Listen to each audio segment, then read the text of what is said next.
Hello, I'm John Myers with the Orange County Library System here at the Hiawassee Branch in Orlando, Florida. On January 7th, 2013, capturing memories from our community. Please tell us your name and where you are from. Noel Busch, and I'm originally from Minnesota. Okay, and how did you come to live in Orlando? Well, it was really a job change.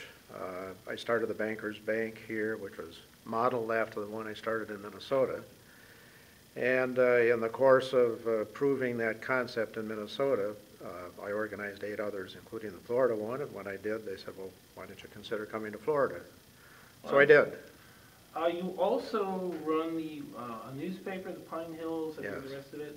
Pine Hills Press. Okay, Yeah. Pine Hills Press. Now, how did that happen? It's an interesting story to us. I don't know if it's as interesting to you, but I was betwixt and between, as they say.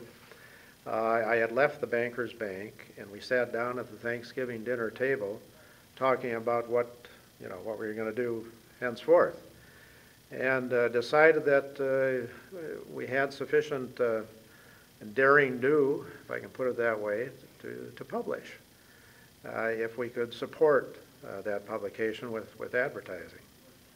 And so my son left the dinner table, in fact, before he even finished his dinner, went to the computer and mocked up a masthead. And the masthead just said press. We added Pine Hills later. In fact, the original thought was that, well, we'll do it in Pine Hills. If it works, maybe we'll do it in Ocoee, maybe in Apopka, etc.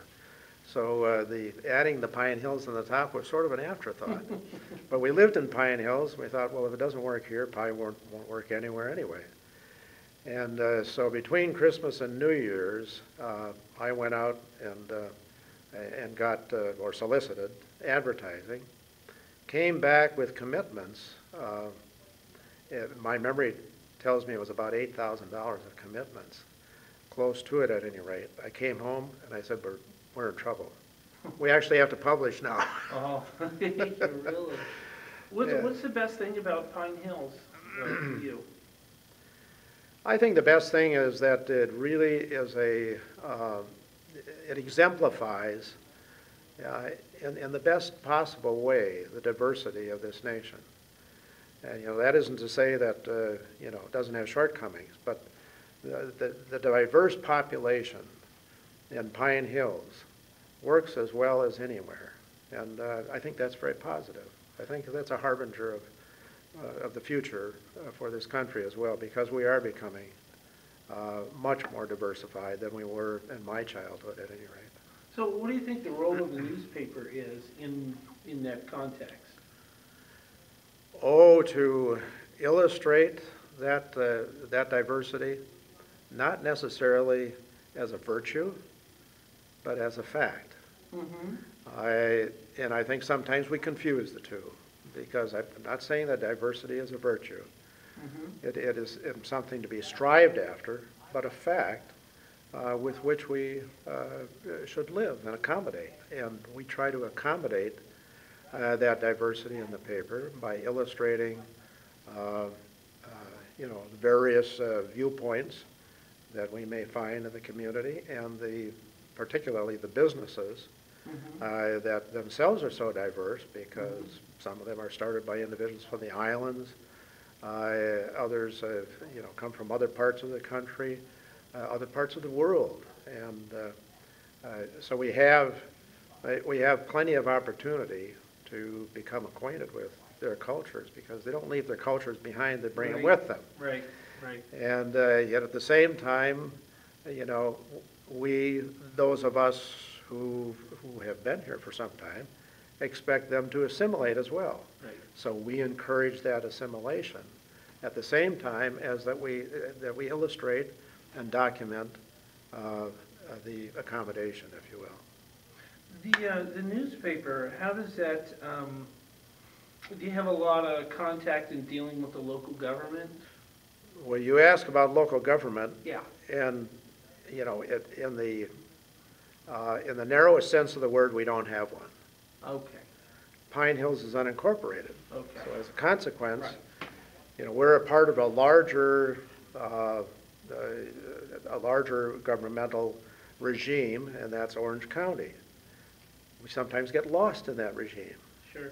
And without a focus that one has, and without the resources one has, if you're independently incorporated as a city, or a township for that matter, you don't have that focus.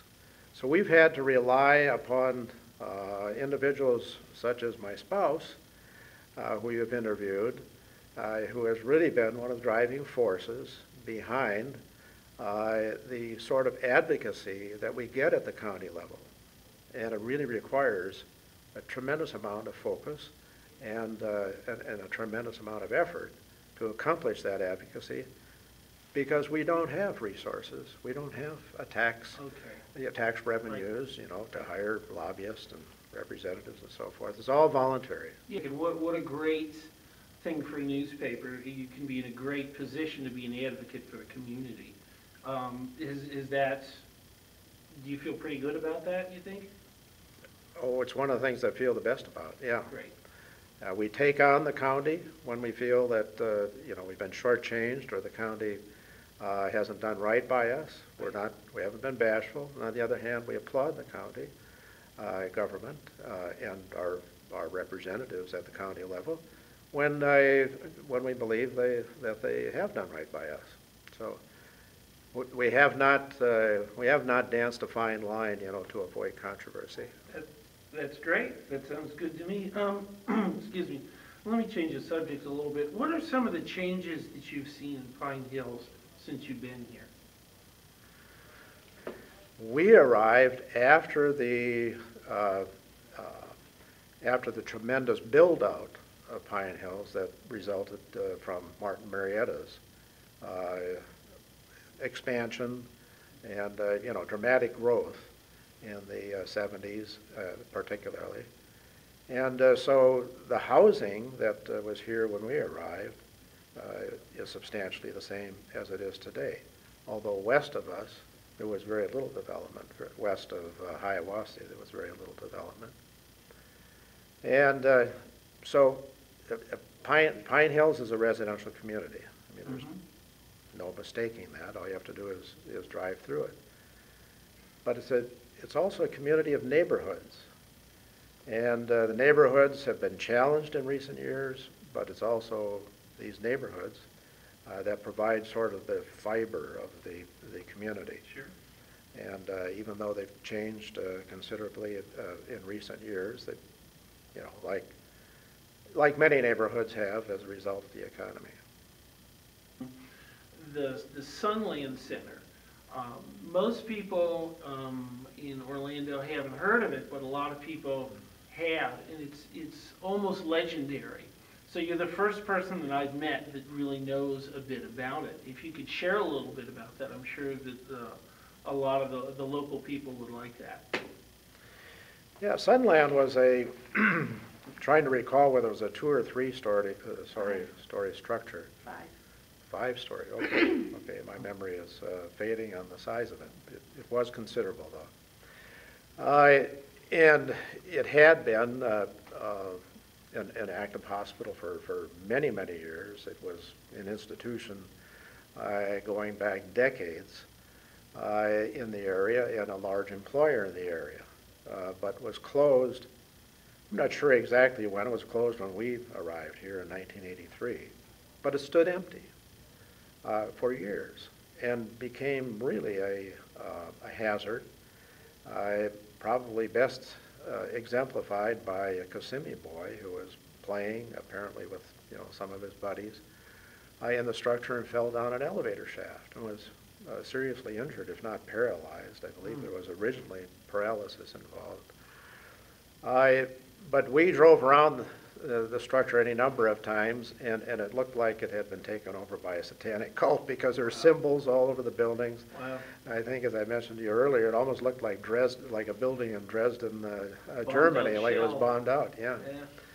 And but because it was such a hazard and it was prime property, really, we saw it, particularly my wife and a number of individuals who were active in the Pine Hills Community Council, set up actually a committee the Sunland Hospital Committee to look at ways that situation might be mitigated. And ultimately, I sought funding from the Florida State Legislature with Senator Buddy Dyer at that time.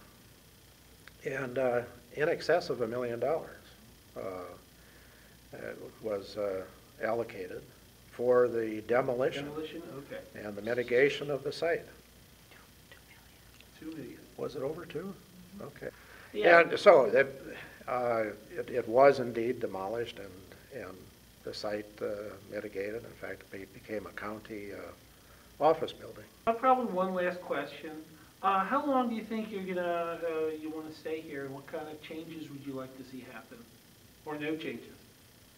Well, I don't anticipate leaving anytime soon, but Okay. the change that's absolutely essential for Pine Hills to go on to that next level is development. And by that I mean commercial development. We have a tremendous array of small businesses, but we don't have a focus.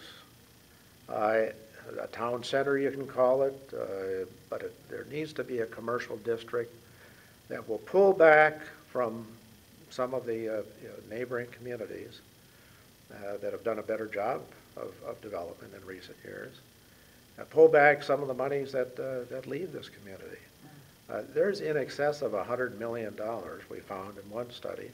In fact, I think it was 160 if I remember correctly, that annually leaves Pine Hills and is spent elsewhere, whether that's across town at Fashion Square or out in Ocoee or in Winter Garden, but it's not being spent in Pine Hills. And as a consequence, Pine Hills is not realizing the added development that might result from that kind of economic activity.